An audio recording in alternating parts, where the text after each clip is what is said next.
लोकसभा चुनाव में बन रही है गदर 3 हेडपंप का मुद्दा बना सुर्खियां। इस सीट पर निर्दलीय प्रत्याशी ने छुड़ा दिए बीजेपी कांग्रेस के पसीने। मोदी भी नहीं बचा पा रहे हैं सीट। चुनाव जीतने बीजेपी ने झोंक दी पूरी ताकत, लेकिन ये रविंद्र भाटी पड़ रहे हैं सब पे भारी। राजस्थान की हॉट सीट बाड़मेर से निर्दलीय प्रत्याशी है रविंद्र भाटी की हेडपंपबाजी कहानी चुनावी मुद्दा बन गई है, क्योंकि हेडपंपबाजी घटना की वजह से ही रविंद्र भाटी ने तय किया था कि वो लोकसभा चुनाव में निर्दलीय चुनाव लड़ेंगे और बीजेपी और कांग्रेस से टक्कर देंगे। और उनके इसी फैसले की वजह से बाड़मेर में मुकाबला त्रिकोणीय हो गया है और बीजेपी ने चुनाव प्रचार का शोर थमने से पहले बाड़मेर सीट पर पूरी ताकत झोंक दी है। कंगना रनौत ने वहां करीब 1.5 किलोमीटर लंबा रोड शो किया और बाड़मेर से बीजेपी प्रत्याशी कैलाश चौधरी के लिए वोट अपील की। इस दौरान खूब नारेबाजी भी हुई। राजस्थान के बाड़मेर सीट की लड़ाई पर अब इस बार सबकी नजर है, क्योंकि बीजेपी के कैलाश चौधरी और कांग्रेस के उम्मेद राम बेनीवाल के अलावा निर्दलीय प्रत्याशी रविंद्र भाटी ने सबका ध्यान खींचा है। उनकी वजह से इस सीट पर मुकाबला त्रिकोणीय हो गया है, क्योंकि 26 साल के रविंद्र भाटी विरोधियों के ऐसे ललकारते हैं कि अच्छों के पसीने छूट जाते हैं। रविंद्र भाटी कुछ महीनों पहले ही विधायक बने थे। वो निर्दलीय चुनाव जीते थे और उनके विधायक बनने के बाद ही हेडपंपबाजी घटना हुई थी। रविंद्र भाटी के साथ हुई वह घटना इस बार के लोकसभा चुनाव में बड़ा मुद्दा बन गई है, क्योंकि विधायक बनने के बाद राज्य सरकार से उन्हें केवल 2 हेडपंप मिले थे और कहते हैं कि इसी बात से नाराज होकर उन्होंने लोकसभा चुनाव लड़ने का फैसला किया। यही नहीं, रविंद्र भाटी ने अपनी रैलियों में इसका जिक्र भी किया था। भाटी ने हेडपंपबाजी कहानी लोगों को सुनाई थी। साथ ही उन्होंने लोगों को यह भी बताया था कि कैसे विरोधी हेडपंप की वजह से उनका मजाक उड़ाते हैं। भाटी की ये रैली 9 अप्रैल को गुजरात के सूरत में हुई थी और इस रैली में उन्होंने खुलकर बोल दिया था कि हेडपंप की वजह से ही उन्होंने लोकसभा चुनाव लड़ने का फैसला किया था। इसी के बाद बीजेपी और कांग्रेस के बड़े बड़े नेताओं का बाड़मेर में जमघट लग गया।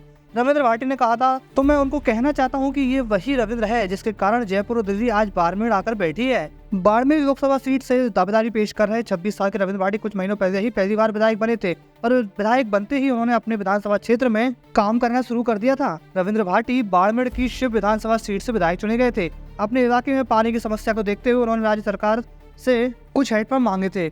उन्हें हेडपंप भी मिले, लेकिन जितने रविंद्र भाटी ने मांगे थे उतने नहीं मिले, बल्कि सिर्फ 2, जबकि बीजेपी के एक दूसरे विधायक को 20 हेडपंप मिले थे। और कहा जा रहा है कि उसी घटना के बाद रविंद्र भाटी ने लोकसभा चुनाव लड़ने का फैसला किया है, क्योंकि खबर उड़ी कि रविंद्र भाटी को केवल 2 हेडपंप मिलने की वजह से उनका मजाक उड़ रहा था और लोगों ने कहा कि इतनी मेहनत के बावजूद रविंद्र भाटी अपने इलाके में केवल 2 हेडपंप लेकर आए।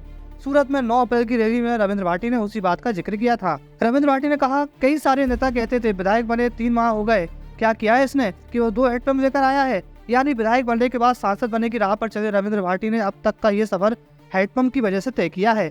इसलिए उनकी हेडपंपबाजी कहानी को गदर 3 कहा जा रहा है, क्योंकि सनी देओल की मूवी गदर और गदर 2 को हेडपंपबाजी सीन खूब चर्चा में रहे थे। इसी रविंद्र भाटी के हेडपंपबाजी सियासी किस्से को गदर 3 कहा गया।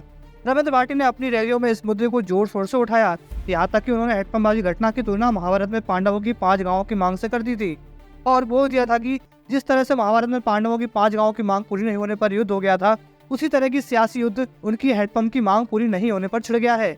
यानी रविंद्र भाटी ने अपने चुनाव प्रचार का पूरा ताना बाना हेडपंपबाजी घटना के इर्द गिर्द बुना है। धीरे धीरे बाड़मेर लोकसभा सीट की हेडपंपबाजी कहानी चुनावी मुद्दा बन गई है। या यूँ कहे कि बाड़मेर सीट पर रविंद्र भाटी ने एक ऐसी सियासी पिक्चर बनाई जिससे गदर 3 बोला गया, क्योंकि कहा जा रहा है कि हेडपंपबाजी घटना ने ही रविंद्र भाटी को चुनाव लड़ने के लिए उकसाया है। इससे पहले उन्होंने 2019 में जोधपुर की जय नारायण यूनिवर्सिटी से निर्दलीय चुनाव लड़ा था। इसके बाद 2023 में उन्होंने बाड़मेर लोकसभा क्षेत्र की शिव विधानसभा सीट से निर्दलीय प्रत्याशी के तौर पर जीत हासिल की थी। अब वो बाड़मेर लोकसभा सीट से निर्दलीय चुनाव लड़ रहे हैं। रविंद्र भाटी अपने तेज तर्रार भाषणों और सोशल मीडिया पर मौजूद पकड़ की वजह से रातों रात चर्चा में आ गए। इसके बाद उनकी हेडपंपबाजी कहानी की भी खूब चर्चा हुई, क्योंकि अटकलें लगी कि अगर राज्य सरकारें उन्हें उतने हेडपंप दे देती जितने उन्होंने मांगे थे, तो वो लोकसभा चुनाव में ताल नहीं ठोकते, यानी बाड़मेर में मुकाबला त्रिकोणीय नहीं होता।